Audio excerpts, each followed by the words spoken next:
ಎಲ್ಲ ನಮ್ಮ YouTube video ನೋಡುಗರಿಗೆ ನಮಸ್ಕಾರ. ಇವತ್ತು ನಾವು ಕೇರಳದ ಕೊಚ್ಚಿನ್ಗೆ ಲೋಡ್ ತೊಗೊಂಡು ಬಂದಿದ್ದೆವು. ಒಂದು ಸ್ಪೆಷಲ್ ನಾಷ್ಟ ಮಾಡ್ತಾ ಇದ್ದೀವಿ. ಅದೇನಪ್ಪ ಸ್ಪೆಷಲ್ ನಾಷ್ಟ ಅಂತೀರಾ? ಇಲ್ಲಿ ನೋಡ್ರಿ, ಬೇಯಿಸದೇ ಇರುವ ರೊಟ್ಟಿ, ತವೆ ಒಳಗಡೆ ಬೇಯಿಸದೇ ಇರುವಂತಹ ರೊಟ್ಟಿ. ಈ ಯಾವುದರಲ್ಲೂ ಬೇಯಿಸೇ ಇಲ್ಲ ಬಿಡ್ರಿ, ಈ ರೊಟ್ಟಿನ ಬೇಯಿಸದೇ ಇರುವಂಥದ್ದು. ಅದರ ಜೊತೆಯಲ್ಲಿ ಒಂದು ಮೊಟ್ಟೆ ಕರಿ ತಗೊಂಡು ನಾನೇನೋ ಕೇಳಿದೆ, ಅವರೇನೋ ಕೊಟ್ಟರು.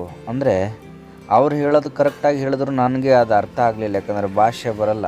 ಈ ರೊಟ್ಟಿಗಳನ್ನು ಒಂದೆರಡಲ್ಲ, ಒಂದು ಪಾಕೆಟೇ ಕೊಟ್ಬಿಟ್ಟಿದ್ದಾರೆ. ಈ ಪಾಕೆಟಲ್ಲಿ ಎಷ್ಟಿದ್ದಾವೋ ಗೊತ್ತಿಲ್ಲ, ಒಟ್ಟಿನಾಗೆಲ್ಲ ತಿಂದು ಮುಗಿಸ್ಬಿಡ್ಬೇಕು. ಏನಿಲ್ಲ, ಇವೇನು ಪೇಪರ್ ಥರ ಇದ್ದಾವೆ, ಹೊಟ್ಟೆ ಬೇರೆ ಹಸ್ದೈತೆ, ಎಲ್ಲ ತಿಂದು ಖಾಲಿ ಆಗ್ತವೆ, ಏನು ತೊಂದರೆ ಇಲ್ಲ. ಆದರೂ ಈ ಒಂದು ಕಡೆ ಏನು ಅನ್ನಿಸ್ತಂದರೆ, ನಮಗಿಷ್ಟ ಇಲ್ಲದಿರುವಂತಹ ಊಟ ಕೂಡ ತಿನ್ನಬೇಕಾದ ಪರಿಸ್ಥಿತಿ ಬರ್ತದೆ. ಯಾಕಂದರೆ ಇದು ಯಾವ ಹಿಟ್ಟಲ್ಲಿ ಮಾಡಿದಾರೋ ಏನು, ಇದನ್ನು ಯಾವ ಥರ ಮಾಡಿದಾರೋ ಒಂದಂತೂ ಗೊತ್ತಿಲ್ಲ. ಒಟ್ಟಿನಾಗೆ ಒಂದು ತಿನ್ನೋಕೆ ಒಂದು ಒಳ್ಳೆ ಟೇಸ್ಟ್ ಐತೆ, ಪರವಾಗಿಲ್ಲ, ಹೊಟ್ಟೆ ಅಂತೂ ತುಂಬತೈತೆ. ಇದಿಲ್ಲ, ಇನ್ನೇನು ಮಾಡ್ತಾರೆ, ಡ್ರೈವರ್ ಜೀವನನೇ ಇಷ್ಟೇ.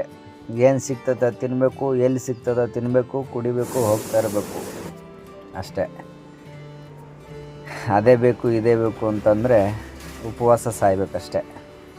ಎಲ್ಲಿ ಯಾವ ಥರ ಆಹಾರ ಸಿಗ್ತದೋ ತಿನ್ಕೊಂಡು ಆರಾಮಾಗಿ ಹೋಗ್ತಾ ಇರಬೇಕು. ಅದಕ್ಕೆ ನಾವು ಅಡ್ಜಸ್ಟ್ ಆಗಿ ತಿನ್ಕೊಂಡು ಹೋಗ್ತಾ ಇರಬೇಕು. ನಾಷ್ಟ ಅಂತ ಹೇಳಿ ಗಾಡಿಯಲ್ಲಿ ಒಂದು ಕಡೆ ಸೈಡಿಗೆ ನಿಲ್ಲಿಸ್ಬಿಟ್ಟು, ಗಾಡಿ ಕಂಪ್ನಿ ಹತ್ರ ಗಾಡಿ ನಿಲ್ಲಿಸಿ ಎಲ್ಲಾದ್ರೂ ನಾಷ್ಟ ಸಿಗ್ಬೋದು ಅಂತ ಕೇಳಿದೆ. ಒಂದು ಅರ್ಧ ಕಿಲೋಮೀಟ್ರ್ ಮುಂದೆ ಹೋದ್ರೆ ಲೆಫ್ಟ್ ಸೈಡಲ್ಲಿ ಮಾಮೂಲಿ ಹೋಟ್ಲ್ ಐತೆ ಅಂತ ಹೇಳಿದ್ರು. ಅಲ್ಲಿ ಏನು ನಾಷ್ಟ ಏನೈತೆ ಅಂತ ಹೋಗಿ ಕೇಳಿದೆ, ಏನೇನೋ ಹೇಳಿದ್ರು. ಯಾಕಂದರೆ ಭಾಷೆ ಬೇರೆ ಬರಲ್ಲ. ಪರೋಟ, ಚಪಾತಿ ಮತ್ತು ಅಪ್ಪಮ್ಮು, ಆಮೇಲೆ ಇನ್ನೊಂದೇನೋ ಪತ್ರಿ ಅಂದರು. ನಾನು ಪತ್ರಿ ಅಂದರೆ ಆ ಅಪ್ಪಮ್ಮನ ಈ ದೋಸೆ, ನೀರು ದೋಸೆ ಥರ ಇರ್ತದೆ, ಆ ಥರ ದೋಸೆ ಕೊಡ್ತಾರೆ ಅಂದ್ಕೊಂಡು ಪತ್ರಿ ಅಂದೆ. ಒಂದು ಪಾಕೆಟ್ ತಂದು ಕೊಟ್ಟರು. ಆ ಪಾಕೆಟಲ್ಲಿ ಅದು ಬೇಯಿಸದೇ ಇರುವಂಥ ಹಸಿ ಹಿಟ್ಟಲ್ಲಿ ಮಾಡಿಟ್ಟಿರುವಂಥದ್ದು ಇದ್ದಂಗಿತ್ತು. ಇದೇನಪ್ಪ ಹೆಂಗೆ ತಿನ್ನೋದು ಅಂತ ಹೇಳ್ಬಿಟ್ಟು, ಯಾವ ಥರ ತಿನ್ನೋದು ಅಂಥೇಳಿ ಸುಮ್ಮನೆ ಕೂತಿದ್ದೆ. ಏನು ಒಂಥರ ಪೇಪರ್ ಥರ ಇದ್ದವು,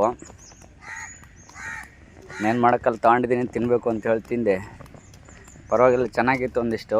ಆಮೇಲೆ ತಿಂದಾದ್ಮೇಲೆ ಬರ್ಬೇಕಾರೆ ಕೇಳಿದೆ, ಯಾವ ಹಿಟ್ಟಲ್ಲಿ ಇದನ್ನು ರೆಡಿ ಮಾಡ್ತೀರಿ, ಯಾವ ಹಿಟ್ಟಿನಿಂದ ಮಾಡ್ತೀರಿ ಇದನ್ನಂತ ಕೇಳೋದಕ್ಕೆ, ಅಕ್ಕಿ ಹಿಟ್ಟನ್ನು ಚೆನ್ನಾಗಿ ಒಂಥರ ಈ ನಾವು ಅನ್ನ ಬೇಯಿಸ್ದಂಗೆ ಬೇಯಿಸಿಬಿಟ್ಟು ಅದನ್ನು ಗ್ರೈಂಡರ್ ಮಾಡಿ ತೆಳ್ಳಗೆ ಚಪಾತಿ ಥರ ಆ ಥರ ರೌಂಡ್ ಒಂಥರ ಪೂರಿ ಥರ ತೆಳ್ಳಗೆ ಮಾಡಿ